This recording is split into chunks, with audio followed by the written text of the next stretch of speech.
आप देख रहे हैं आई+ टीवी, बेहतर जिंदगी के लिए। लाइव क्वेश्चन आंसर स्ट्रीम, दीनी मसाइल में रहनुमाई किताबो सुन्नत की रोशनी में। अस्सलामु अलैकुम वरहमतुल्लाहि वबरकातुहू। नाज़रीन, आप सभी का हम खैर मकदम करते हैं आई+ टीवी के ख़ास प्रोग्राम लाइव क्वेश्चन आंसर में। इस प्रोग्राम में हम ईद उल अज़हा से मुताल्लिक जो भी सवाल व जवाब होते हैं आपके सामने रखने की कोशिश करते हैं। अल्हम्दुलिल्लाह आज भी हमारे साथ में शेख मोहतरम डॉक्टर मोहम्मद नसीम हफिज़हुल्लाह हमारे साथ जुड़े हैं। हम उनका इस्तकबाल करते हैं। अस्सलामु अलैकुम वरहमतुल्लाहि वबरकातुहू। वालेकुम सलाम वरहमतुल्लाहि वबरकातुहू। नाज़रीन, जैसा कि आप जानते हैं कि शेख मोहतरम हमारे आई+ टीवी के लिए और आई+ टीवी के नाज़रीन के लिए कोई तारुफ के मोहताज नहीं है।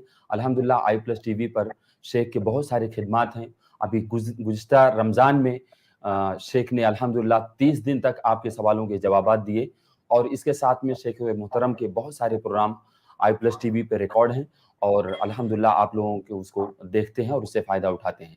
इसी को मद्देनज़र रखते हुए ईद उल अज़हा से मुताल्लिक भी शेख मोहतरम से हमने रिक्वेस्ट की और शेख मोहतरम ने अपना कीमती वक्त दिया। हम तमाम नाज़रीन के लिए ये अच्छा मौका है कि हम शेख मोहतरम से मुस्तफ़ीद हों और ज़्यादा से ज़्यादा इल्मी फ़ायदा उठाएँ।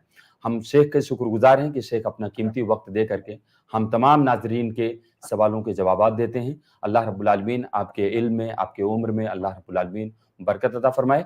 नाज़रीन, हम ज़्यादा वक्त ना लेते हुए सिर्फ प्रोग्राम का फॉर्मेट हम बताते हैं आपके सामने कि सबसे पहले शेख मोहतरम आपके सामने कुछ तमहीदी बात रखेंगे इंशाअल्लाह अज़ीज़, वो भी ईद उल अज़हा से मुताल्लिक, और उसके बाद आपके सवाल व जवाब के लिए हम आपको मौका देंगे। जो भी इस स्ट्रीम में जुड़ करके हमसे सवाल करना चाहेंगे हम उनको पहले मौका देंगे, फिर उसके बाद अगर हमारे पास मौका रहा तो हम इंशाअल्लाह अज़ीज़ कमेंट के सवालात भी लेंगे। तो आप लोग ज़्यादा से ज़्यादा कोशिश करें कि कमेंट में सवाल पूछने से बेहतर ये होगा कि आप स्ट्रीम में जो लिंक आपके सामने पिन की गई है, आप उस लिंक के ज़रिए से हमसे जुड़ें और अपना डायरेक्ट सवाल हमारे शेख मोहतरम से करें। तो शेख मोहतरम से हम गुजारिश करेंगे कि अपना कुछ तमहीदी कलमात हमारे और आपके लिए कहें ताकि हम उससे मुस्तफ़ीद हों। जज़ाकुमुल्लाहु खैरन। बिस्मिल्लाहिर्रहमानिर्रहीम। अल्हम्दुलिल्लाहि रब्बिल आलमीन वस्सलातु वस्सलामु अला नबिय्यिना मुहम्मद व अला आलिहि व सहबिहि अजमाइन, अम्मा बाद। मोहतरम नाज़रीन किराम, ये ईद उल अज़हा के मसाइल से मुताल्लिक हमारा दूसरा प्रोग्राम है या दूसरी नशिस्त है।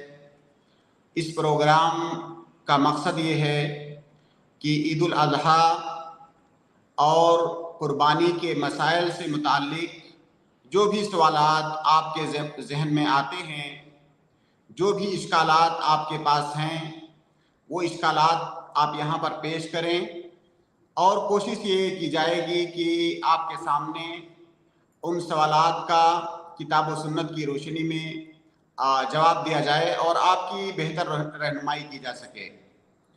सामिन कराम, आज की नशिस्त में हम कुर्बानी से मुताल्लिक अपनी गुफ्तगू का आगाज़ करेंगे।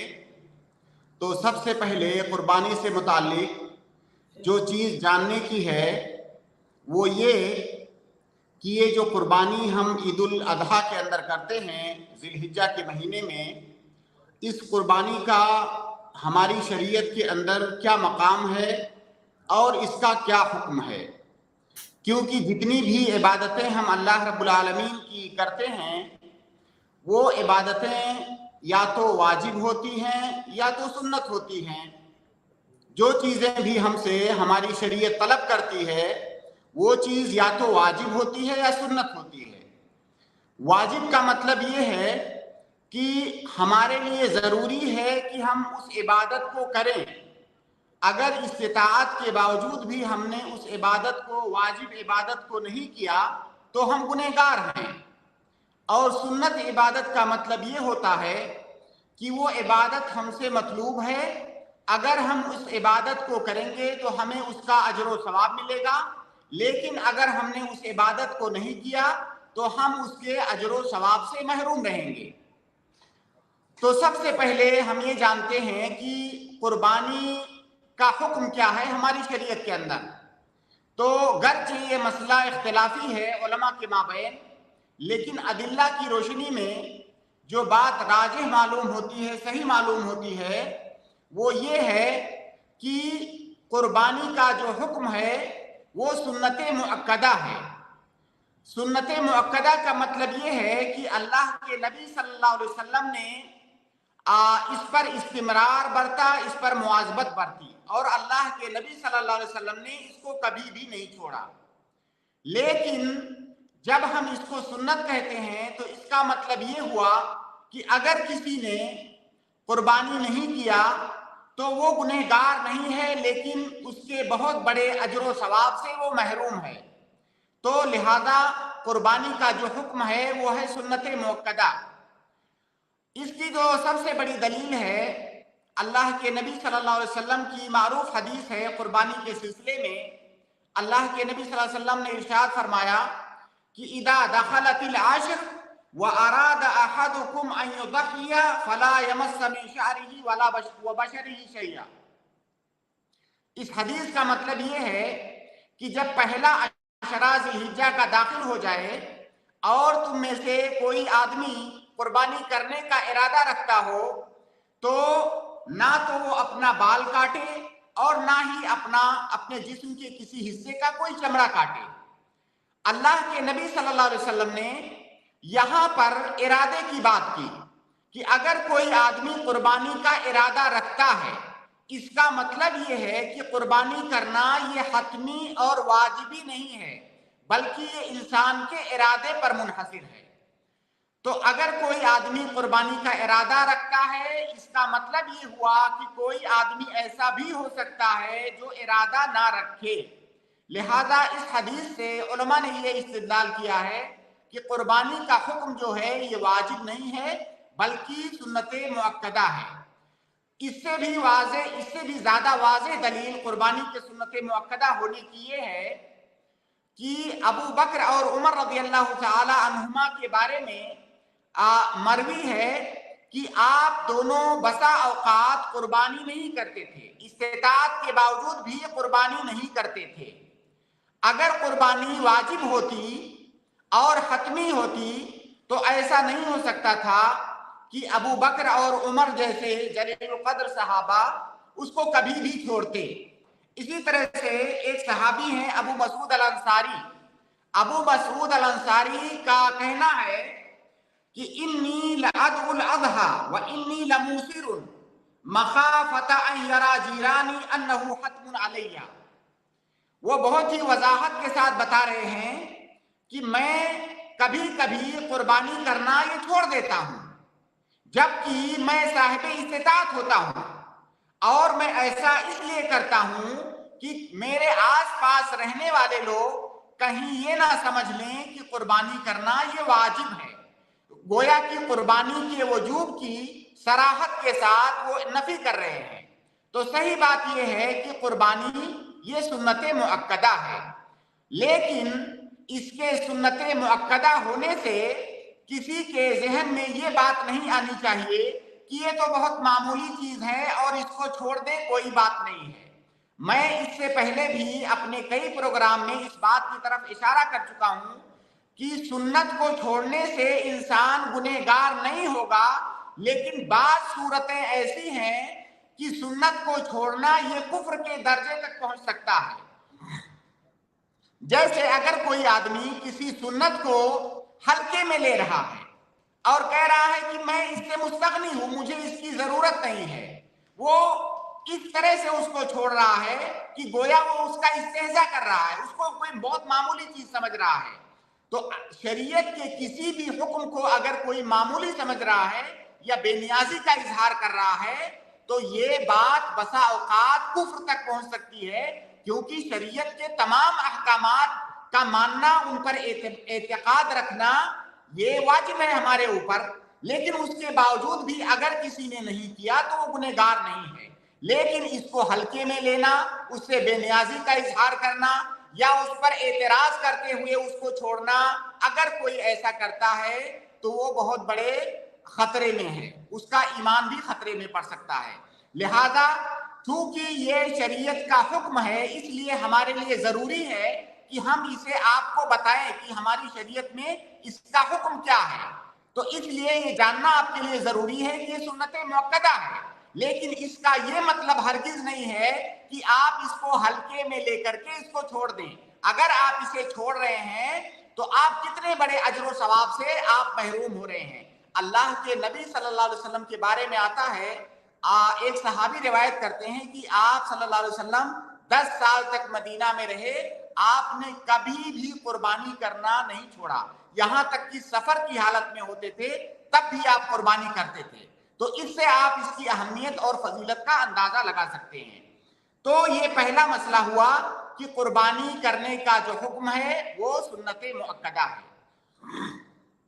دوسرا مسئلہ جو آج ہم آپ کے سامنے پیش کرنا چاہتے ہیں وہ یہ ہے کہ ہمیں معلوم ہے کہ کوئی بھی عبادت، ہم جتنی بھی عبادتیں کرتے ہیں، چاہے قربانی ہو، نماز ہو، روزہ ہو، حج ہو، زکوٰۃ ہو، ذکر و اذکار ہو، تلاوت قرآن ہو، کوئی بھی عبادت جو ہم کرتے ہیں وہ ہماری عبادت اسی وقت قبول ہوگی جب اس میں 2 بنیادی چیزیں پائی جائیں گی. پہلی بنیادی چیز کہ اس عبادت کے اندر اخلاص پایا جائے، اور دوسری بنیادی چیز کہ وہ عبادت اللہ کے نبی صلی اللہ علیہ وسلم کے طریقے پر ہو. ہم یہ جو پروگرام کر رہے ہیں، اس پروگرام کا مقصد ہی یہی ہے کہ ہم یہ جو قربانی کی عبادت کرنے والے ہیں، ادا کرنے والے ہیں، ہماری یہ عبادت اللہ کے نبی صلی اللہ علیہ وسلم کے بتائے ہوئے طریقے کے مطابق ہو. کیونکہ اس کے اندر بہت سارے مسائل ہیں، قربانی کے جانور سے متعلق، قربانی کرنے سے متعلق، قربانی کرنے والے سے متعلق بہت سارے مسائل ہیں جس میں اللہ کے نبی صلی اللہ علیہ وسلم کی سنت کی پیروی ضروری ہے، تبھی یہ ہماری عبادت قبول ہوگی. اس کے علاوہ اس عبادت کے اندر اخلاص کا پایا جانا بہت ضروری ہے، اور اس مسئلے کو یہاں پر رک کر کے سمجھنا، خاص طور سے قربانی کے مسئلے کو، یہ بہت ضروری ہے. ایسا اس لیے کہ موجودہ زمانے میں دیکھا جاتا ہے، خاص طور سے سوشل میڈیا کے زمانے میں، کہ بہت سارے لوگوں کے اندر تفاخر اور دکھاوا، ایک دوسرے سے آگے بڑھ جانے کا جذبہ، اس طرح کی چیزیں قربانی کے مسئلے کے اندر آ گئی ہیں. بہت سارے لوگوں کو آپ دیکھتے ہیں کہ وہ اس میں دکھاوا کرتے ہیں، فلاں نے اگر وہ اتنے 1000 کا جانور لایا ہے تو میرا جانور اس سے بڑا ہونا چاہیے، اس سے موٹا تگڑا ہونا چاہیے. اس کی تصویریں لے کر کے سوشل میڈیا پہ ڈالنا، اس کی تشہیر کرنا، فلاں نے تو اتنے لاکھ کا بکرا خریدا ہے. تو یہ جو ساری چیزیں ہیں، اگر یہ چیزیں ہماری قربانی کے اندر پائی گئی تو ہماری قربانی کرنے کا کوئی بھی فائدہ نہیں ہے. اسی طرح سے اس قربانی کا مقصد تقرب الی اللہ ہے، یہ عبادت ہے. قربانی گوشت کھانے کے لیے نہیں ہے. گوشت کھانے کے لیے تو پورا سال پڑا ہوا ہے. آپ گوشت کھانے کے لیے مارکیٹ سے گوشت خرید کے کھا سکتے ہیں، جانور ایسے ہی لا کے ذبح کر کے کھا سکتے ہیں، لیکن یہ جو قربانی جس میں ہم جانور ذبح کرتے ہیں، اس ذبح کا مقصد گوشت ہرگز نہیں ہے. لن ینال اللہ لحومها ولا دماؤها ولکن ینالہ التقوی منکم. یہ جو قربانی ہے اس کا مقصد گوشت کھانا نہیں ہے. اس لیے آج ہی سے یہ بات اپنے دماغ میں بٹھا لیں کہ ہمارے دماغ میں یہ بات کبھی بھی نہیں آنی چاہیے کہ یہ جو قربانی ہم کر رہے ہیں، اگر موٹا تگڑا جانور لائیں گے تو گوشت زیادہ نکلے گا. یہ بات ہمارے دماغ میں نہیں ہونی چاہیے. موٹا تگڑا جانور لائیں گے تو لوگ جو ہے دیکھ کر کے رشک کریں گے اور ہم لوگوں پر فخر کریں گے. اس طرح کی اگر کوئی بھی بات ہمارے دماغ میں ہے تو ہماری اس قربانی کا کوئی بھی فائدہ نہیں ہوگا. تو یہ جو قربانی کی عبادت ہے یہ خالص تقرب الی اللہ کے لیے ہے، خالص عبادت کے لیے ہے. اس میں کوئی بھی دنیاوی مقصد نہیں ہونا چاہیے، نہ تو دکھلاوا ہونا چاہیے، نہ تو فخر و مباحات ہونی چاہیے، اور نہ ہی گوشت کھانا ہمارا مقصد ہونا چاہیے. ایک صحابی ہیں ابو ایوب الانصاری رضی اللہ تعالیٰ عنہ، وہ روایت کرتے ہیں، ان سے کسی نے پوچھا کہ اللہ کے نبی صلی اللہ علیہ وسلم کے زمانے میں لوگ قربانی کیسے کرتے تھے؟ تو انہوں نے فرمایا کہ کان الرجل یضحی بشاۃ عنہ وعن اہلہ او کما قال. اس طرح کے الفاظ ہیں، وہ کہتے ہیں کہ اللہ کے نبی صلی اللہ علیہ وسلم کے زمانے میں ایک آدمی ایک بکری ذبح کرتا تھا اپنی طرف سے، اپنے گھر والوں کی طرف سے. اس کے بعد زمانہ بدل گیا. وہ آگے کہتے ہیں اس کے بعد زمانہ بدل گیا اور لوگوں نے اس کے اندر فخر و مباحات کرنا شروع کر دیا. اور یہ صورتحال آج ہم بہت واضح طریقے سے دیکھ سکتے ہیں کہ بہت سارے لوگ اس چکر میں لوگوں کو دکھانے کے چکر میں اپنا سر اونچا کرنے کے لیے معاشرے کے اندر 3 بکرے 4 بکرے 10 بکرے 20 بکرے ذبح کرتے ہیں. ان کا مقصد اگر دکھلاوا ہے، فخر و مباحات ہے، تو ایسی قربانی کا کوئی بھی فائدہ نہیں ہوگا. ان کو صرف گوشت حاصل ہوگا اور کچھ بھی حاصل نہیں ہوگا. بلکہ بسا اوقات اگر ہم کوئی عبادت دیکھیے عبادتیں جو ہے یہ بھی ایک مسئلہ بہت اہم ہے جاننا ہمارے سامعین کے لیے کہ عبادتیں 2 طرح کی ہوتی ہیں. بعض عبادتوں کے اندر آپ دیکھتے ہیں کہ اللہ رب العالمین نے یا اللہ کے نبی صلی اللہ علیہ وسلم نے اس عبادت کے ذکر کرنے کے ساتھ ساتھ اس عبادت کے بعض دنیاوی فائدے بھی بتا دیے ہیں کہ فلاں والی عبادت کرو گے تو تمہیں دنیا میں یہ فائدہ ملے گا. جیسے مثال کے طور پر صلہ رحمی ہے. صلہ رحمی کے بارے میں ہے کہ صلہ رحمی کرو گے تو رزق میں برکت ہوگی، مال میں برکت ہوگی. اسی طرح صدقہ کے بارے میں ہے کہ صدقہ کرو گے تو مصیبتیں ٹل جائیں گی، مال میں برکت ہوگی. تو یہ اس کا دنیاوی فائدہ ہے. تو صدقے کا ایک فائدہ، صلہ رحمی کا ایک فائدہ تو آخرت میں ہے. دوسرا فائدہ نصوص کے اندر یہ بتا دیا گیا کہ دنیاوی فائدے بھی اس کے ہیں. تو وہ عبادتیں جن کے اخروی فوائد کے ساتھ ساتھ نصوص کے اندر دنیاوی فوائد کا بھی ذکر آ گیا ہے، ان عبادتوں کے اندر اگر کوئی اخروی فائدے کے ساتھ ساتھ دنیاوی فائدے کی نیت بھی کرتا ہے تب تو کوئی حرج کی بات نہیں ہے کیونکہ اس کا ذکر آ گیا ہے. لیکن وہ عبادتیں جن کے دنیاوی فوائد پر کوئی نص نہیں آئی ہے، گرچہ اس کے دنیاوی فوائد ہوتے ہیں لیکن اس کے دنیاوی فوائد کو مقصد کے طور پر نصوص کے اندر نہیں ذکر کیا گیا ہے، ایسی عبادتوں کے اندر اگر کوئی دنیا کو لا رہا ہے تو یہ چیز بسا اوقات شرک اکبر تک پہنچ جائے گی، بسا اوقات یہ چیز شرک اصغر تک پہنچے گی. تو لہٰذا جیسے قربانی ہے، قربانی کا کوئی بھی دنیاوی فائدہ نہیں بتایا گیا ہے، جبکہ ہمیں معلوم ہے کہ اس کے دنیاوی فائدے بھی حاصل ہوتے ہیں. پہلا فائدہ تو یہی ہے کہ آپ گوشت کھاتے ہیں تو گوشت تو آپ کو ملے گا ہی ملے گا، نیت کرنے کی ضرورت نہیں ہے گوشت کی، وہ فائدہ آپ کو ملے گا. لہٰذا یہ بہت بڑی بیوقوفی ہے کہ کوئی انسان وہ چیز جو آٹومیٹک ملنے والی ہے اس کی وجہ سے جو آخرت کا فائدہ ہے اس کو گنوا دے. اس لیے جب ہم قربانی کریں تو ہماری نیت خالص اللہ رب العالمین کی رضا جوئی ہونی چاہیے، کوئی بھی دنیاوی مقصد اس میں نہیں ہونا چاہیے.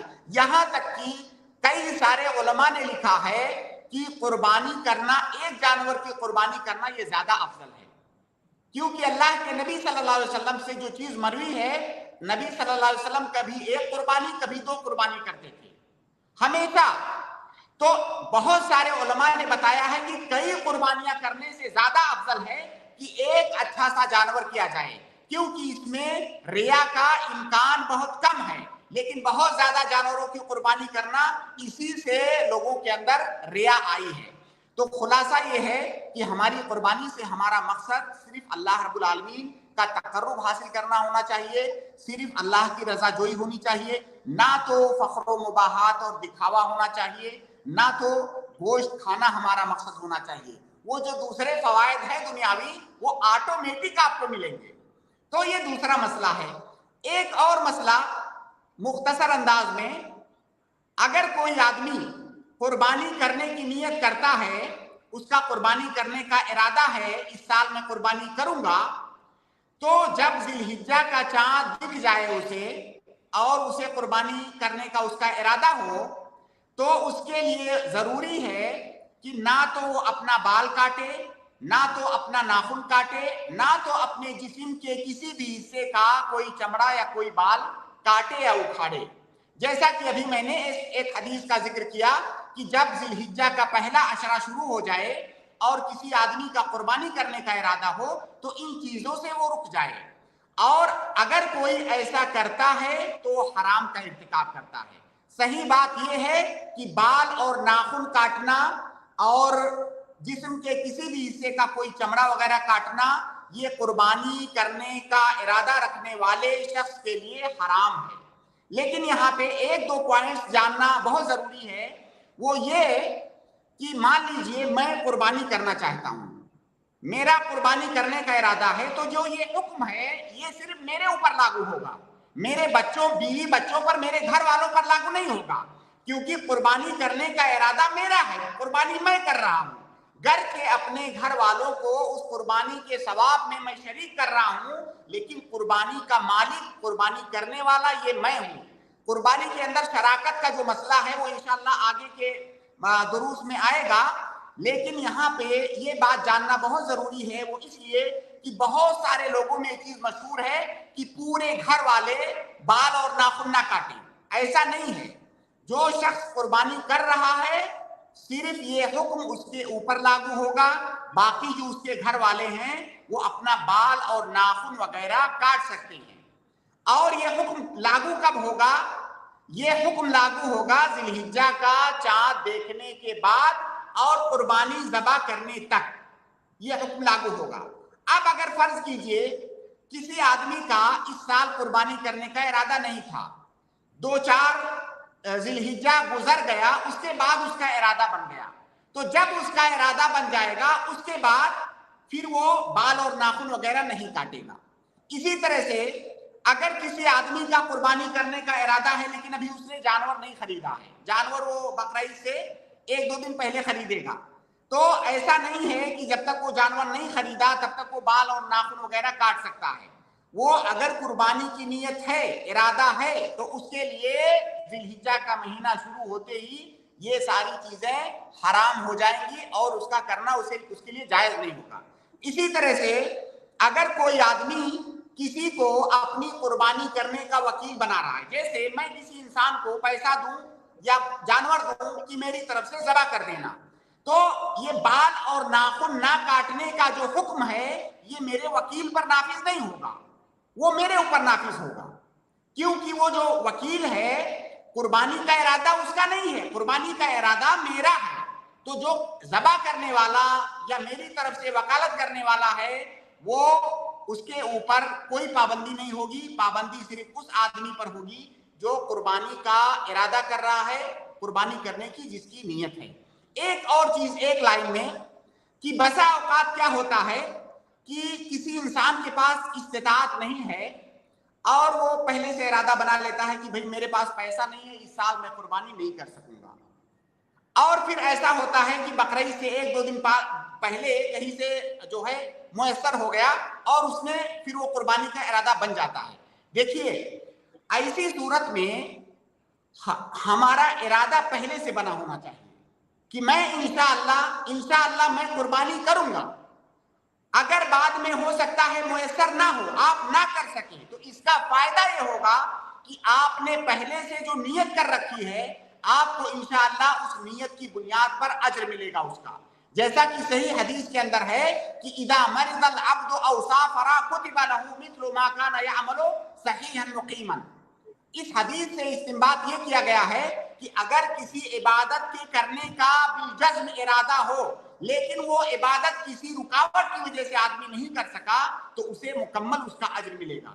اس لیے ہماری نیت ہونی چاہیے قربانی کرنے کی، اور ہمیں کوشش کرنی چاہیے کہ کہیں سے کوئی جگاڑ، کوئی انتظام ہو جائے، اگر آخر میں لا قدر اللہ نہیں ہوا تو بھی انشاءاللہ ہمیں اس کا اجر ملے گا انشاءاللہ۔ تو یہ چند باتیں ہیں جو آج کی مجلس میں کہنی تھی، اب اس کے بعد ہم لوگ سوال جواب پر آتے ہیں۔ جی انشاءاللہ، جزاکم اللہ خیر و بارک اللہ فیک۔ الحمدللہ شیخ محترم نے پچھلے درس میں ذی الحجہ سے متعلق بہت ساری باتیں ذکر کی تھیں، اور ابھی قربانی سنت ہے یا واجب ہے اس بارے میں آپ نے ڈسکس کیا، اور اخلاص کے اوپر ہم تمام ناظرین کو ابھارا ہے الحمدللہ، اور ناخون اور بال سے متعلق کچھ احکامات شیخ محترم نے ذکر کیے۔ اب انشاءاللہ ہم سوال و جواب کا سلسلہ شروع کرتے ہیں۔ جو بھی ناظرین ہمیں دیکھ رہے ہیں ہم ان سے ریکویسٹ کریں گے کہ وہ اس لنک کو زیادہ سے زیادہ لوگوں میں شیئر کر دیں، تاکہ جو لوگ بھی علمی فائدہ اٹھانا چاہتے ہیں ان تک لنک پہنچے اور ان کے لیے ذریعہ آپ بن جائیں۔ दूसरी बात ये कि जो लोग चैट में सवाल कर रहे हैं, हम उनसे गुजारिश कर रहे हैं कि वो स्ट्रीम में जो ऊपर लिंक पिन है, वहां से ज्वाइन होकर के डायरेक्ट हमारे शेख मोहतरम से सवाल करें तो ज्यादा बेहतर होगा। हम सबसे पहले ये मोहम्मद नूर साहब हैं, उनको ऐड कर रहा हूं। अगर वो कोई सवाल करना चाहें तो प्लीज अपने आप को अनम्यूट करें और अपना सवाल पूछें। मोहम्मद नूर साहब।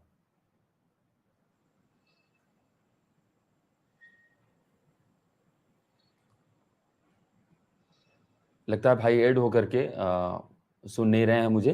तो शेख, इस बारे में बहुत सारी चीज़ों का ज़िक्र किया है आपने, अल्हम्दुलिल्लाह। तो मैं एक सवाल ऐसा पूछना चाह रहा था कि क्या जो लोग जानवर वगैरह भी खरीदने के लिए जा रहे हैं, तो वो लोग जानवर वज़न के एतबार से खरीद सकते हैं कि नहीं खरीद सकते हैं? कुर्बानी का जानवर वज़न से खरीदना, क्या ये जायज़ होगा या गैर शरई होगा? देखिए, जानवर किसी भी तरह से आप खरीदें, वो जानवर मालूम होना चाहिए, उसकी कीमत मालूम होनी। देखिए, वजन से खरीदने का जो अभी रिवाज है, आपका सवाल थोड़ा सा उसके अंदर इजमाल है। एक तरीका अभी लोगों ने ये इजाद किया है कि जैसे आपके पास जानवर है, मैं उसको खरीदना चाहता हूं, मैं आपसे ये कहूं कि ये जानवर जो है मैं खरीदना चाहता हूं, लेकिन पहले जब कुर्बानी का दिन आ जाएगा, इसको हम ज़बा करेंगे और देखेंगे कि कितना गोश्त निकला, फिर उसके हिसाब से हम आपको उसकी कीमत देंगे, इतना रुपया किलो के हिसाब से। अगर कोई इस तरह से खरीद रहा है तो ये जायज नहीं है, क्योंकि इसमें आप एक उसूल याद रखें मोटे तौर पर, उससे आपको तमाम मसाइल समझ में आ जाएंगे। वो उसूल ये है कि जिस वक्त आप कोई चीज खरीद रहे हो, उस वक्त कीमत बिल्कुल मालूम होनी चाहिए, कीमत के अंदर कोई भी तरद्दुद नहीं होना चाहिए। जब हमने आपका जानवर खरीदा है ना, तो उस वक्त हमें उसकी कीमत पता नहीं है। अभी जब हम बकरा ईद में ज़बा करेंगे तो 20 किलो का निकलेगा या 25 किलो का निकलेगा, उसके हिसाब से फिर कीमत उसकी तय होगी। तो गोया कि खरीदते वक्त उसकी कीमत हमें पता नहीं है। तो जब किसी चीज की कीमत खरीदते वक्त पता ना हो तो वो बै और वो खरीदारी जायज नहीं है। कोई आदमी यहाँ पर ये कह सकता है कि भाई अभी हमने उसको खरीदा नहीं है, जब हम उसको ज़बा करेंगे तब खरीदेंगे, उस वक्त तो कीमत पता हो जाएगी। तो इसका जवाब ये है कि अगर आपने अभी उसको खरीदा नहीं है तो फिर उसकी कुर्बानी करना ही जायज नहीं है, क्योंकि कुर्बानी जायज होने के लिए उसका मालिक होना जरूरी है, और अभी आप उसके मालिक नहीं हैं। तो अगर आप कह रहे हैं कि हमने खरीदा नहीं है तो आपकी कुर्बानी ही जायज नहीं है, और अगर आप कह रहे हैं कि हमने खरीदा है तो चूंकि उसकी कीमत मालूम नहीं है इसलिए खरीदारी जायज नहीं होगी। जी। और दूसरा तरीका यह हो सकता है वजन से खरीदने का कि आप बाजार में गए और आपने जानवर को वजन किया और देखा कि इतना किलो जानवर निकला, फिर आपस में आप दोनों ने इत्तेफाक किया कि इस जानवर की कीमत इतनी होगी। अगर आप इस तरह से खरीद रहे हैं तो इंशाअल्लाह इसमें कोई हरज की बात नहीं है। जी, जज़ाकल्लाहु खैर, बारकल्लाहु फीक। मैं इमरान अहमद साहब को ऐड कर रहा हूं, अगर सुन पा रहे हैं तो प्लीज अनम्यूट करें और अपना सवाल पूछें। इमरान अहमद साहब, अस्सलाम वालेकुम रहमतुल्लाहि व बरकातहू।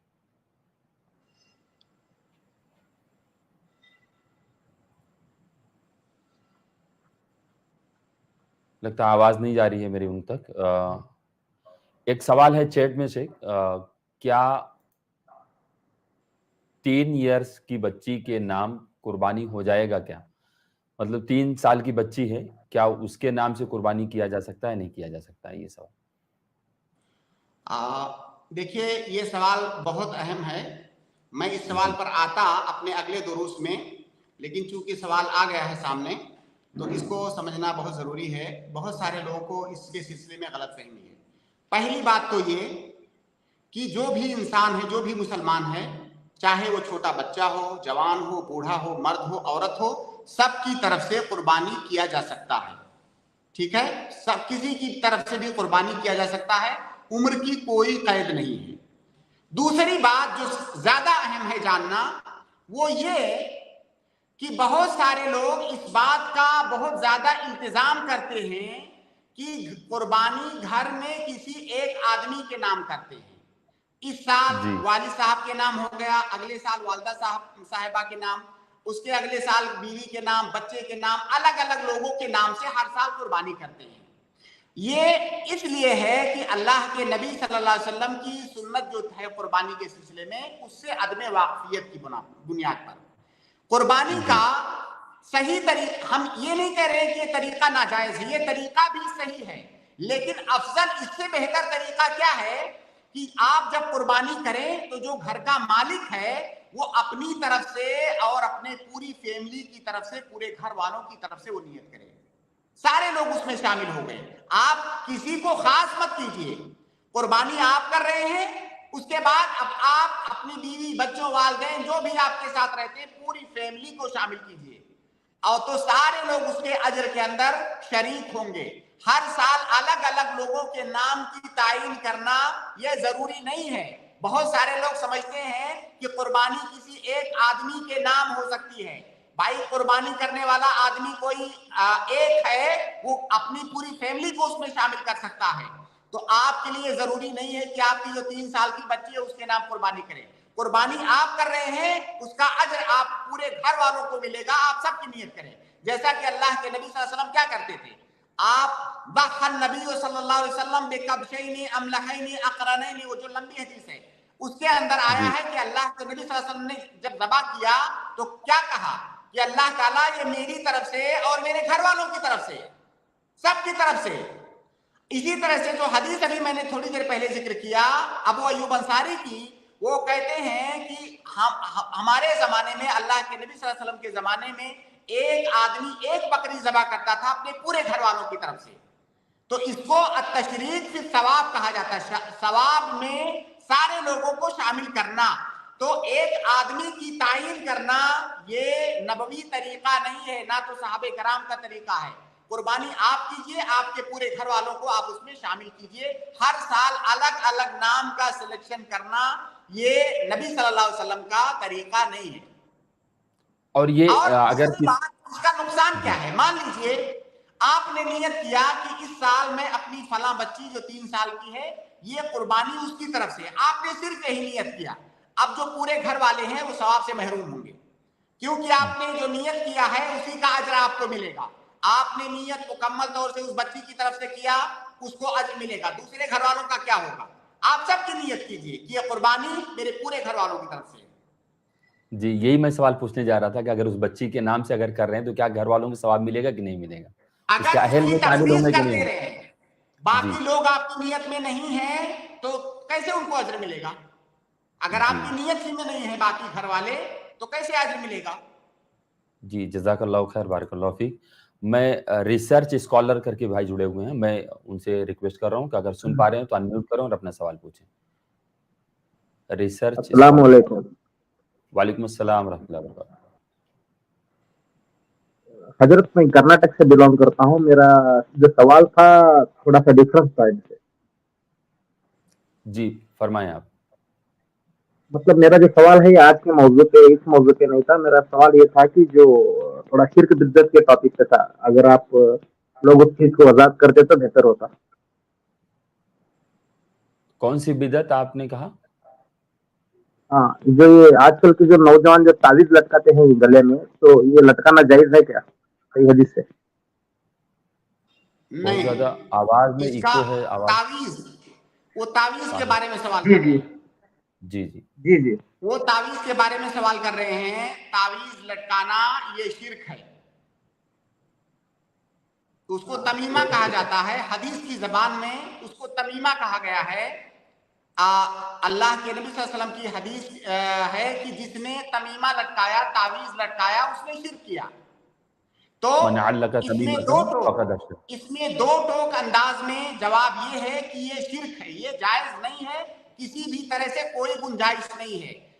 بہت سارے لوگ یہ سمجھتے ہیں کہ اس کے اندر اگر کوئی حدیث لکھی ہے، قرآن کی کوئی آیت لکھی ہے تو جائز ہوگا، نہیں، اس کے اندر کچھ بھی لکھا ہو، اس کے اندر کچھ بھی لکھ کر کے آپ لٹکائیں، کیونکہ حدیث عام ہے، وہ شرک ہے، وہ جائز نہیں ہے۔ ابن تیمیہ کا فقط جی میں کچھ کہہ رہا تھا۔ جی فرمائیں۔ ابن تیمیہ کو مطلب آپ ابن تیمیہ کو معتبر سمجھتے ہیں یا نہیں؟ آپ اپنا اعتراض رکھیں، آپ کا اپنا سوال کیا ہے وہ آپ ذکر کریں۔ देखिए मैं जी जवाब मेरा देता सवाल हूँ, ये है कि मैं जवाब जी जी इब्ने तैमिया का पर जी जवाब देता हूँ।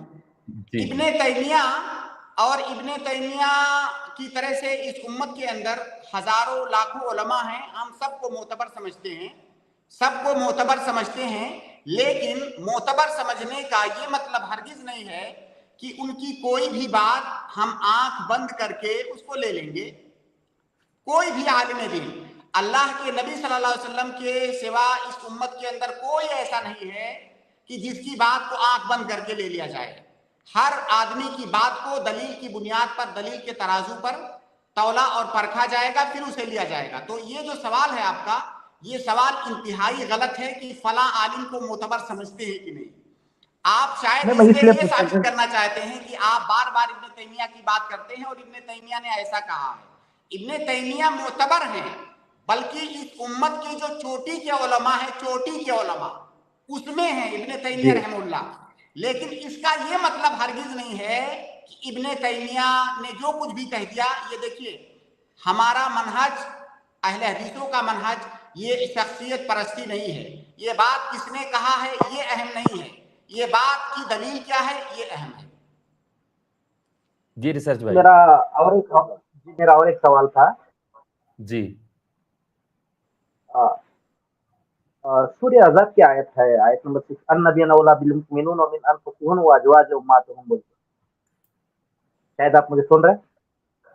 देखिए, हम लोग कम से कम कुछ तो करीब रहे मौजू से।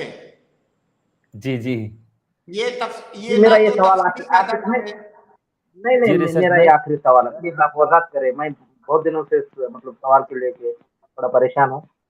जो सूर्य अज़ाब की आयत है, अन्नबिय्युना औला बिल मुमिनीन मिन अनफुसिहिम व अज़वाजिहिम उम्माहातुहुम, जो नबी के बीवियां हैं वो हमारे रूहानी माएँ हैं बोलते। और फिर जी यही सूर्य में आयत नंबर 40 में है कि मा काना मुहम्मदुन अबा अहदिन मिन रिजालिकुम खातिमुन नबिय्यीन, है ना, मतलब जो नबी है तुम मर्दों में से किसी के बाप नहीं है। जब नबी हम मर्दों में से किसी के बाप नहीं है तो उनकी औरतें हमारे रूहानी माँ कैसे है?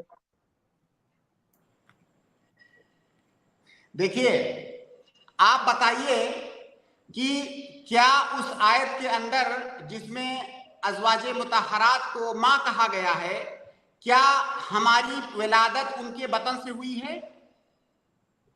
नहीं, मैं रूहानी माँ की बात कर रहा हूँ। रूहानी की बात भी नहीं की गई है। आप किसने आपको बताया रूहानी? रूहानी क्या होता है? ये ताबीर हमारी शरीयत के अंदर कहीं भी नहीं है। रूहानी बाप, रूहानी माँ, वो माँ के हुक्म में है इस एतबार से कि अल्लाह के नबी सल्लल्लाहु अलैहि वसल्लम की वफात के बाद किसी आदमी के लिए भी ये जायज नहीं है कि अज़वाजे मुतहरात में से किसी से शादी करे। जिस तरह से हमारी माँ हमारे ऊपर हराम है, उसी तरह से वो हमारे ऊपर हराम है। ये तो यहाँ पे माँ कहने का ये मतलब नहीं है कि वो हकीकी माँ है। और अल्लाह के नबी सल्लल्लाहु अलैहि वसल्लम से जो ये नफी की गई कि मर्दों में से किसी के आप बाप नहीं है, तो हकीकत में नहीं है। तो इसमें इश्काल कहाँ है आपको? हाँ हाँ अब अगर ठीक है उनको ठीक है, माँ मैं कहा यही गया तो इसका मतलब ये नहीं हुआ कि अल्लाह के नबी सल्लल्लाहु अलैहि वसल्लम हमारे हकीकी बाप हैं। जी रिसर्च भाई। ठीक है, माशाल्लाह माशाल्लाह माशाल्लाह। आपको जवाब वाज़ेह है रिसर्च भाई? हाँ जी जी जरूर जरूर, 100%, मैं एग्री हूँ आपसे। जी जज़ाकल्लाहु खैर, बारकल्लाहु फीक फॉर कमिंग। आप ऐसे ही स्ट्रीम में जुड़ते रहें, लेकिन सवाल अगर टॉपिक पे करें तो ज़्यादा बेहतर होगा ताकि तमाम लोगों को फ़ायदा हो इससे। मैं इमरान अहमद साहब को वापस से ऐड कर रहा हूँ, अगर सुन पा रहे हैं तो प्लीज़ अनम्यूट करो और अपना सवाल करें। जी अस्सलाम वालेकुम शेख। वालेकुम अस्सलाम रहमतुल्लाहि व बरकातहू। हाँ, मेरा सवाल ये था कि जो कुर्बानी के जानवर हैं उनका ज़बह करने का तरीका क्या है और इसमें कौन सी दुआ पढ़ना चाहिए? जी बिल्कुल बेहतर, अच्छा सवाल है आपका। देखिए, इंशाअल्लाह ज़बा करने का जो तरीका है उस पर हम किसी प्रोग्राम में मुस्तकिल तौर से एक दिन बात करेंगे, लेकिन चूंकि आपने सवाल कर लिया है तो मुख्तसर अंदाज में मैं आपको बताऊं कि ज़बा करने का जो तरीका है वो ये है कि पहली बात तो बिस्मिल्लाह करना ये ज़रूरी है, वाजिब है। अगर हमने बिस्मिल्लाह किए बगैर ज़बा किया दो ज़बीहा हलाल नहीं होगा सही कौल के मुताबिक, बिस्मिल्लाह करना वाजिब है। उसके अलावा बिस्मिल्लाह के अलावा वो अल्लाह अकबर कहना ये मुस्तहब है, यानी अल्लाह के नबी सल्लल्लाहु अलैहि वसल्लम ने बिस्मिल्लाह वल्लाहु अकबर कह के ज़बा किया। बाज़ हदीसों में सिर्फ बिस्मिल्लाह का जिक्र है, तो बिस्मिल्लाह करना वाजिब है, उसको छोड़े तो ज़बीहा जो है जायज़ नहीं होगा, और अल्लाह अकबर अगर छोड़े तो जायज़ है, लेकिन आपने एक मुस्तहब चीज़ छोड़ दी।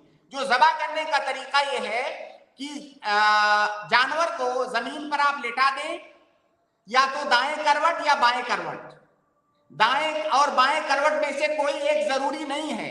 कोई आदमी अगर लेफ्टी है तो जानवर को बाएं करवट लेटाएगा, सॉरी दाएं करवट। अगर कोई आदमी लेफ्टी है तो दाएं करवट लेटाएगा जानवर को, और अगर कोई आदमी राइट से ज़बा करता है तो जानवर को बाएं करवट पे लेटाएगा। ऐसा इसलिए कि उसको आसानी है। अल्लाह के नबी सल्लल्लाहु अलैहि वसल्लम की एक हदीस है कि जब जानवर को ज़बा करो फल यूरिश ज़बीहतहु, जो जानवर को आराम पहुंचाओ, यानी उसको तकलीफ कम से कम तकलीफ हो, ज्यादा तकलीफ ना हो। तो जब आप इसको इस तरह से लेटाएंगे जो मैंने जिक्र किया, तो जानवर को तकलीफ नहीं होगी, वो आराम में रहेगा। तो आप या तो दाएं या बाएं करवट हस्बे सहूलत आप उसको लेटाएं, फिर उसकी गर्दन हुलकूम को, जो काटने वाली चीजें हैं गर्दन में, वो 4 हैं। एक होता है हुलकूम, एक होता है मरी। हुलकूम और मरी वो नालियां जिससे खाना जाता है और जिससे हवा जाती है, 2 नालियां हो गई। उसके अलावा दोनों तरफ जो है 2 रगें होती हैं, जिनको अरबी में वदज बोलते हैं, वदजान, वो दोनों रगें कटनी है। तो ये चारों चीजें गर्दन में काटनी है आपको, बिल्कुल ऊपर वाले हिस्से में। ये काटने का तरीका है, और ज़बा करने के और बहुत सारे आदाब हैं, उसका बयान इंशाअल्लाह जब हम मुस्तकिल दर्स पर आएंगे तो तरतीबवार उनका बयान करेंगे। लेकिन मोटे तौर पर ज़बा करने का तरीका यह है कि आप जानवर को लिटा लें, छुरी को तेज करके रखें, उसके बाद उसकी गर्दन काटें, और ख्याल रखें कि ये चारों चीजें कट जाएं। और ज़बा करते वक्त आप जो है बिस्मिल्लाह पढ़ें। बिस्मिल्लाह पढ़ना वाजिब है। अगर आप अल्लाह अकबर भी पढ़ते हैं तो ये अफजल और मुस्तहब है। जी इमरान भाई, उम्मीद है कि भाई को जवाब मिल गया होगा। जज़ाकल्लाहु खैर, बारकल्लाहु फीक। शेख, आपके दर्स से मुताल्लिक एक सवाल ये था कि अगर कोई शख्स बाल नहीं काटता है उस समय, जैसे चांद दिखने के बाद, तो क्या उसको सवाब भी मिलेगा कुर्बानी करने के बाद बराबर, अगर वो कुर्बानी नहीं करता है? इस तरह की जो रवायतें पेश की जाती हैं। उस सिलसिले में एक रिवायत है, लेकिन वो रिवायत सही नहीं है। अगर किसी आदमी, जैसे कोई आदमी कुर्बानी का इरादा नहीं है उसका, उसके बाद भी वो नहीं काटता है, तो पहली बात तो ये कि वो भाई क्यों नहीं काटता है, तुम्हें तो मना नहीं किया गया है। तो अगर कोई ऐसा काम आप कर रहे हो इबादत समझ करके, जो आप नहीं काट रहे हो इबादत समझ के ही तो नहीं काट रहे हो, तो आप जब इबादत समझ रहे हो तो आपके पास दलील क्या है? आपको तो मना नहीं किया गया है, तो आप क्यों नहीं काट रहे हो? तो आप इबादत समझ करके नहीं काट रहे हो तो गलती कर रहे हो। दूसरी बात, फिर आप ईद उल अजहा के दिन काटोगे और ये समझोगे कि मुझे कुर्बानी का सवाब मिल गया, तो इस सिलसिले में एक ज़ईफ रिवायत है जो कि सही नहीं है। तो सही बात यह है कि जिस आदमी का कुर्बानी का इरादा ना हो, उसकी अपनी मर्जी है, वो चाहे तो काटे चाहे तो ना काटे। अगर वो नहीं काट रहा है तो इबादत की नीयत से ऐसा ना करे, ऐसे ही नहीं काट रहा है, इत्तेफाक नहीं हुआ, कहीं रोजाना थोड़ी कोई बाल काटता है, तो नहीं काट रहा है। लेकिन अगर दिमाग में ये है कि जो नहीं काट रहा हूं, इस ना काटने में मुझे सवाब मिलेगा, तो ये गलत है। इसी नीयत से ही लोग बचते हैं काटने से, इसी नीयत से बचते हैं कि हम कुर्बानी नहीं कर पा रहे हैं या हमारे घर वाले नहीं कर पा रहे हैं, तो पूरे घर वाले उस तारीख से, यानी चांद देखने के बाद से ईद उल अजहा तक वो बाल नहीं काटते। ये गलत है, ये बिल्कुल इसका कोई ताल्लुक नहीं है। आप ना काटिए, आपकी मर्जी, लेकिन उसको इस नीयत से आप छोड़ के रखें कि इस पर मुझे सवाब मिलेगा, तो ये गलत है, ये फिर बिदात है। किसी मुबाह चीज को, देखिए एक कायदा है कि किसी मुबाह चीज को इबादत समझ करके छोड़ना, जैसे मुबाह मतलब होता है आप चाहो तो करो चाहो ना करो, ये मुबाह के इस्तिलाह का माना ये होता है कि वो चीजें जिसमें शरीयत आपको आजादी देती है कि आप चाहो तो करो चाहो तो ना करो, उसको मुबाह कहा जाता है। अब अगर उस मुबाह चीज को आप इस नीयत से कर रहे हो, छोड़ रहे हो कि ये इबादत है, तो फिर ये बिदात है, क्योंकि आपके पास क्या दलील है? उसके छोड़ने पर सवाब की बात जो नियत कर रहे हैं आप, उसकी क्या दलील है? फिर ये चीज बिदात हो जाएगी। जी शुक्रन, जज़ाकल्लाहु खैर, बारकल्लाहु फीक। शेख कमेंट से एक सवाल है, मैं ले रहा हूँ उसको। शेख, किसी बच्चे जिसकी उम्र 12 साल है, उसका अकीका नहीं हुआ है, तो क्या उसके नाम से ये उसकी तरफ से कुर्बानी कर सकते हैं क्या? मतलब बेसिक सवाल पिछला था आपने जो जिक्र किया था कि 3 साल की बच्ची के सामने, और उसने अकीके का जिक्र किया है। जी, 2 बातें जानना जरूरी है इस सवाल के सिलसिले में। पहली वो बात जो मैंने इससे पहले जिक्र किया, और अगर ये मेरे भाई सुन रहे हैं तो आज से वो जो एक लोगों के अंदर एक नजरिया बना हुआ है कि हर साल नए नए नाम से कुर्बानी होनी चाहिए, उसको खत्म करें। वो शरई तरीका नहीं है। शरई तरीका यही है कि आप जैसे घर के गार्जियन हैं, मालिक हैं, आप कुर्बानी कर रहे हैं, पूरे घर वालों की नियत कीजिए। आप अलग अलग सालों में अलग अलग नाम लाने की जरूरत नहीं है, सारे लोगों को उसका अजर मिलेगा। दूसरी बात, अगर आप किसी के नाम से कुर्बानी करना चाहते हैं किसी की तरफ से, और उसका अकीका नहीं हुआ है, तो आप कुर्बानी कर सकते हैं। अकीके का कुर्बानी से कोई ताल्लुक नहीं है। अकीका मुस्तकिल इबादत है अलग, और कुर्बानी मुस्तकिल अलग इबादत है, तो इसका उससे कोई भी ताल्लुक नहीं है। दोनों का आपस में ऐसा कोई मेल नहीं है कि एक नहीं किया तो दूसरा नहीं होगा। जी शुक्रिया, जज़ाकल्लाह खैर। जी जी, वाज़ेह है। ऐसे ही बहुत सारे लोग ये सवाल इसलिए पूछते हैं कि उनको ऐसा लगता है कि जिनका अकीका नहीं हुआ उनके नाम से कुर्बानी नहीं हो सकती, लेकिन आपने उसमें नसीहत जो की है कि बच्चे के नाम से कुर्बानी करने के मेरे बजाय। भाइयों बहनों, सब लोग इस बात को अच्छे से समझ लें कि अकीका ये अलग इबादत है, इसका कुर्बानी से ताल्लुक नहीं है। ये बात दिमाग से निकाल दे। मैंने भी बहुत सारे लोगों को ये कहते हुए सुना है कि अकीका नहीं हुआ है तो कुर्बानी नहीं होगी, पहले अकीका करें। ऐसी कोई बात नहीं है, उसका उससे कोई ताल्लुक नहीं है। और इसी में ये भी लोग ऐसा करते हैं कि कुर्बानी के अय्याम में लोग अकीका भी करते हैं, उससे ये समझते हैं कि कुर्बानी भी हो जाएगी और अकीका भी हो जाएगा। खासकर जो जानवर जिसमें हिस्सा लिया जाता है,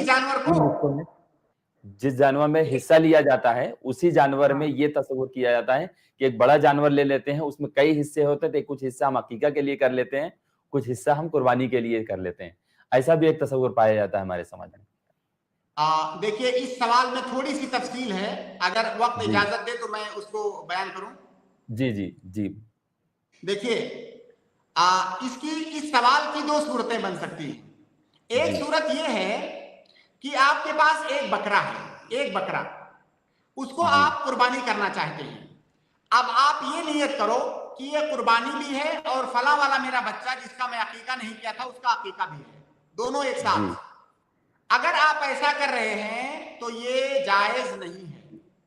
ये जायज इसलिए नहीं है क्योंकि एक कायदा है हमारी शरीयत के अंदर, कायदा फिक़हिया है कि अगर वो इबादतें, अगर 2 इबादतें इकट्ठा जमा हो जाएं, 2 इबादतें इकट्ठा एक साथ जमा हो रही हों, और वो दोनों इबादतों में से अगर वो दोनों इबादतें फी नफ्सिही मकसूद हों, मकसूद ले ज़ात ही बोलते हैं उसको, यानी दोनों इबादतें शरीयत की नजर में मुस्तकिल तौर से मतलूब हैं, तो ऐसी सूरत में दोनों इबादतों को इकट्ठा नहीं किया जा सकता।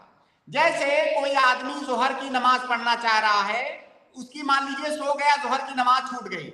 अब जब वो सो के उठा तो असर का वक्त हो गया। अब वो चाहता है कि 4 रकात चूंकि ज़ोहर भी होती है, 4 रकात असर भी होती है, तो मैं दोनों को एक ही नियत से पढ़ लूं, एक साथ दोनों हो जाए। नहीं, ये जायज नहीं है। तो अकीका के अंदर जानवर को ज़बा करना ये मकसूद है, मुस्तकिल जानवर को, और कुर्बानी के अंदर भी मुस्तकिल जानवर ज़बा करना ये मकसूद है। तो जब दोनों के अंदर मुस्तकिल जानवर ज़बा करना मकसूद है, तो दोनों चीजें एक साथ कैसे जमा हो सकती हैं? या तो अकीका होगा या तो कुर्बानी होगी। तो दोनों चीजों की नियत एक ही जानवर के अंदर करना ये जायज नहीं हुआ। तो ये पहली सूरत हुई। दूसरी सूरत ये हुई कि कोई बड़ा जानवर कर रहा है, बड़े जानवर में 7 हिस्से होते हैं। अब उसने एक हिस्सा, मान लीजिए उसने 2 हिस्सा वो शरीक हुआ, 2 हिस्सा शरीक हुआ, और एक हिस्सा नियत किया कि मैं कुर्बानी कर रहा हूं, दूसरा हिस्सा नियत किया कि मैं अकीका कर रहा हूं, तो ये जायज है, ये जायज है। लेकिन ऐसे आदमी को मैं नसीहत ये करूंगा कि आप कुर्बानी के अय्याम में हैं, वो अय्याम कुर्बानी के लिए हैं और हर इबादत अपने वक्त में दूसरे इबादत से ज्यादा अफजल होती है। आप कुर्बानी कीजिए, अकीका बाद में कर लीजिएगा या पहले कर लीजिए। उन अय्याम में जो सबसे अफजल अमल है वो है कुर्बानी करना, तो आप कुर्बानी कीजिए। लेकिन उसके बावजूद भी अगर किसी ने उन अय्याम में अकीका किया, लेकिन मुस्तकिल जानवर होना चाहिए। मतलब मुस्तकिल जानवर का मतलब जैसे बड़े जानवर में 7 हिस्से होते हैं, तो मुस्तकिल हिस्सा अकीका के लिए होना चाहिए। एक ही हिस्से के अंदर अकीका और कुर्बानी दोनों नहीं हो सकती।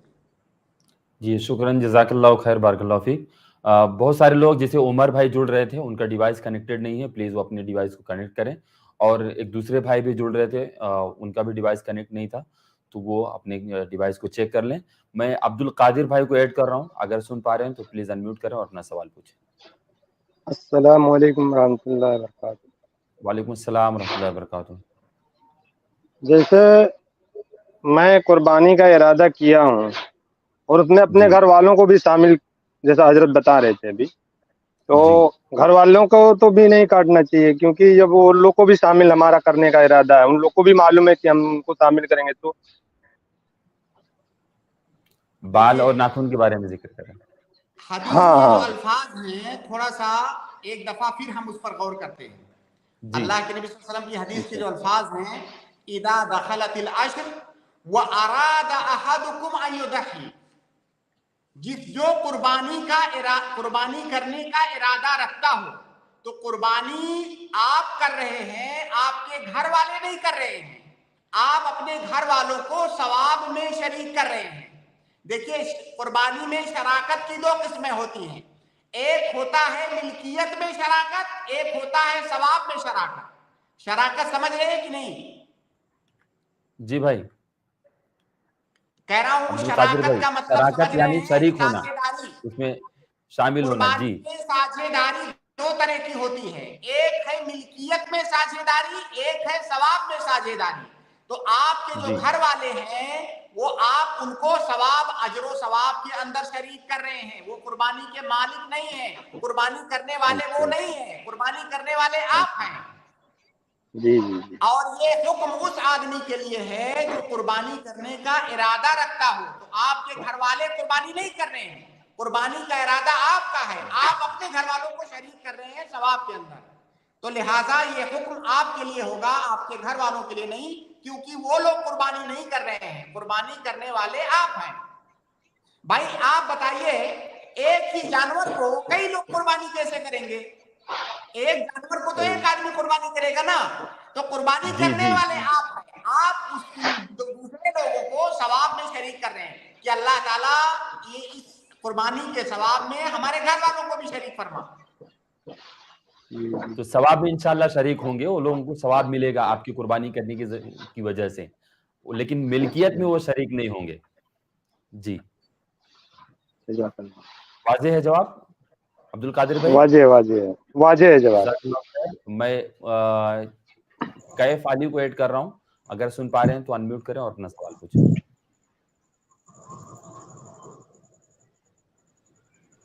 दिलबर भाई, आपका डिवाइस कनेक्टेड नहीं है, प्लीज चेक करें।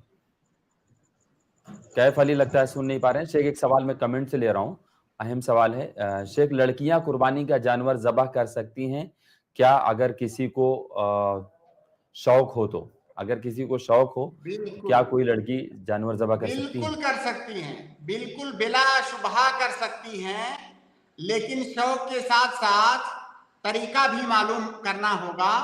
ठीक है, बहुत अच्छी बात है, शौक है तो आप कुर्बानी करने का जो तरीका है, उसके आदाब हैं, वो सारी चीजें देख लें, और अगर आप इस्तेताअत है करने की, कोई हरज की बात नहीं, बिल्कुल कर सकती हैं।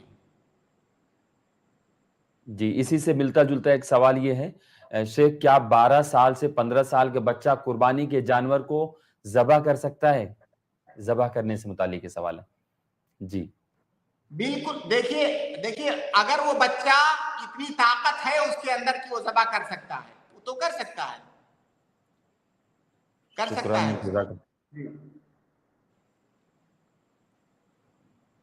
एक सवाल ये है कि एक परिवार में 6 लोग हैं, तो क्या कुर्बानी सब पर फर्ज है? सवाल ये थोड़ा सा तफसीली हो सकता है। पहली बात तो कुर्बानी फर्ज नहीं है, जैसा कि मैंने शुरू गुफ्तगू में बताया, सुन्नत मुअक्कदा है। लेकिन सुन्नत मुअक्कदा कहने का मतलब ये नहीं है कि आप उसको ना करें, हल्के में लें।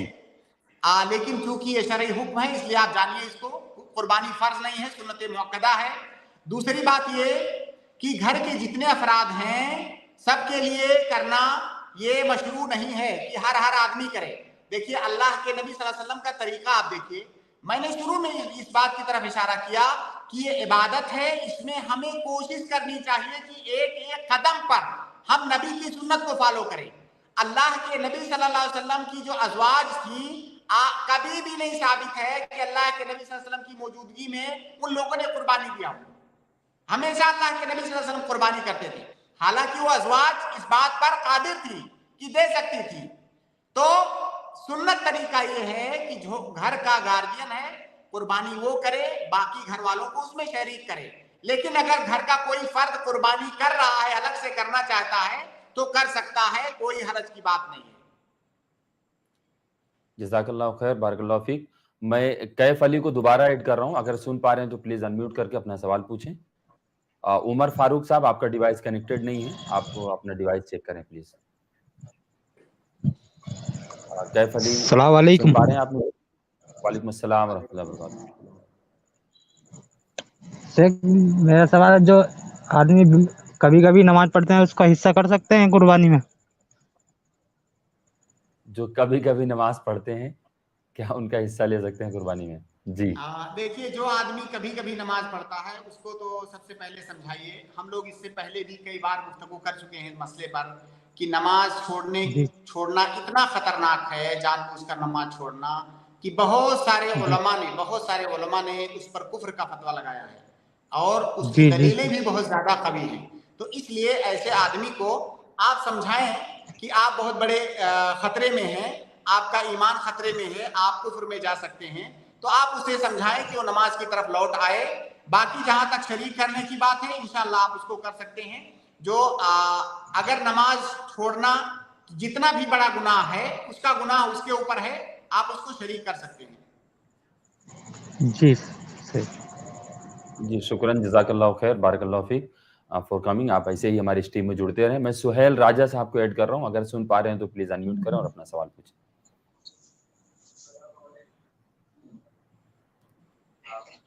सुहेल राजा जी, आपको आवाज आ रही है?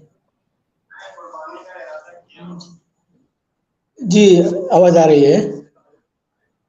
हेलो जी फरमाइए। अस्सलाम वालेकुम। जी, आपकी आवाज आ रही है। वालेकुम अस्सलाम व रहमतुल्लाहि व बरकातहू। मेरा एक सवाल था कि जो कुर्बानी के जो हिस्सा 3 हिस्से हैं ना, उसमें से अगर गोश्त नहीं बांट रहे हैं तो क्या उस गोश्त से दावत कर सकते हैं?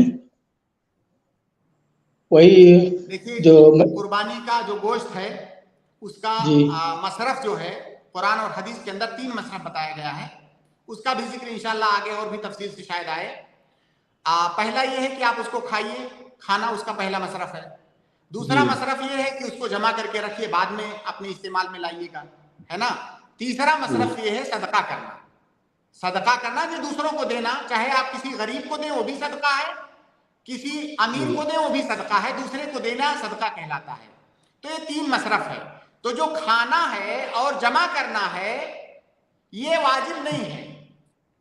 आप चाहें तो खाएं, चाहें तो ना खाएं, चाहें तो फ्रिज में जमा करके रखें, चाहे तो ना रखें, लेकिन जो सदका करना है, सदका करना ये वाजिब है। कितना वाजिब है? आप कितना सदका करना गोश्त में से वाजिब है जितने पर सदके का इतलाक हो सके। अब जाहिर है एक बोटी किसी को देने को देना तो नहीं कहा जाता है हमारे यहाँ, तो आप इतना दें जिस पर सदके का इतलाक हो सके। सही बात यह है कि सदका करना ये वाजिब है, लेकिन तीसरा 1/3 हिस्सा सदका करना इसकी कोई सही दलील नहीं है। आप इतना सदका करें जितने को सदका कहा जा सकता हो, तो आपका जो वजूब है, फर्जियत है, वो अदा हो गई। लेकिन सदका करना ये वाजिब है। जी क्लियर है? जी क्लियर है। शुक्रन, जज़ाकल्लाह खैर। इमरान अहमद साहब दोबारा जुड़े हैं, मैं उनको ऐड कर रहा हूँ। हमारे प्रोग्राम का वक्त बिल्कुल खत्म होने को है। اگر عمران احمد صاحب اگر کچھ سوال جی پوچھنا چاہ رہے ہیں تو آپ پوچھ لیں. جی شیخ السلام علیکم. میں دوبارہ یہ سوال پوچھنا چاہ رہا تھا کہ جیسے قربانی کی نیت کیا زبان سے کرنا ہے یا پھر دل میں ارادہ کرنا ہے؟ میرے بھائی عمران احمد صاحب، آپ یہ بات غور سے سن لیں اور ہمیشہ کے لیے یاد رکھیں، انشاءاللہ آئندہ بھی آپ کو فائدہ دے گی یہ بات. کسی بھی عبادت کی نیت، چاہے قربانی ہو، نماز ہو، کوئی بھی عبادت، کسی بھی عبادت کی نیت زبان سے نہیں ہوتی ہے. اصل میں یہ جو لفظ نیت ہے، نیت کا ورڈ دنیا کی کسی بھی زبان میں، نہ تو شریعت کی زبان میں، نہ اہل زبان کی زبان میں، نیت یہ زبان سے بولنے کا نام نیت نہیں ہے. نیت یہ دل کے ارادے کا نام ہے. یہ ہر آدمی، چاہے کوئی پڑھا لکھا ہو یا نہ پڑھا لکھا ہو، ہر آدمی جانتا ہے نیت دل میں ہوتی ہے. کیونکہ ایسا ہو سکتا ہے کہ آپ زبان سے بول رہے ہو لیکن دل میں آپ کے کچھ ہو سکتا ہے کہ نہیں؟ بھائی منافقین کیا کرتے تھے؟ منافقین کیا کرتے تھے؟ یہی تو کرتے تھے، بولتے کچھ تھے دل میں کچھ ہے. تو جو بولنا ہے جی اس کا اعتبار نہیں ہے، جو دل میں ہے، جو دل میں آپ نیت کر رہے ہو اس کا اعتبار ہے. تو نیت زبان پہ تو بات ہوتی ہے، وہ نیت نہیں ہے. جو نیت ہے وہ دل میں ہوتی ہے. تو کسی بھی عبادت کی نیت زبان سے نہیں بلکہ دل سے ہوتی ہے. دل کے پختہ ارادے کا نام نیت ہے. جی عمران بھائی، امید ہے کہ آپ کو جواب مل گیا ہوگا. جزاک اللہ خیر، بارک اللہ فیک. شیخ، ہمارے پروگرام کا وقت یہیں پر ختم ہو رہا ہے، ہم اجازت چاہیں گے کیونکہ جسٹ میں صرف 2 اعلان کرنا چاہوں گا. ایک اعلان یہ کہ اس کے فوراً کے بعد ایک اسپیشل اسٹریم رکھی گئی ہے، انشاءاللہ آپ لوگ اس میں بھی جڑیں. اور انشاءاللہ العزیز یہی پروگرام ہم شیخ محترم کے ساتھ میں اگلے بدھ کو آپ کے سامنے حاضر ہوں گے. پھر سے عید الاضحیٰ سے متعلق آپ کے جو بھی سوالات ہوں گے آپ آ کر کے ہمارے شیخ محترم سے سوال کریں. ہم شیخ کا شکریہ ادا کرتے ہیں. جزاک اللہ خیر، بارک اللہ فیک. اللہ رب العالمین آپ کے علم و عمر میں برکت عطا فرمائے. شیخ اپنا قیمتی وقت ہمیں ہمارے مطالبے پر، ہماری گزارش پر آپ حاضر ہوتے ہیں. اللہ آپ کو اس کا بہترین بدلہ عطا فرمائے. آمین. وآخر دعوانا الحمدللہ رب العالمین. اب مجھے اور شیخ محترم کی اجازت دیجیے. السلام علیکم ورحمۃ اللہ وبرکاتہ.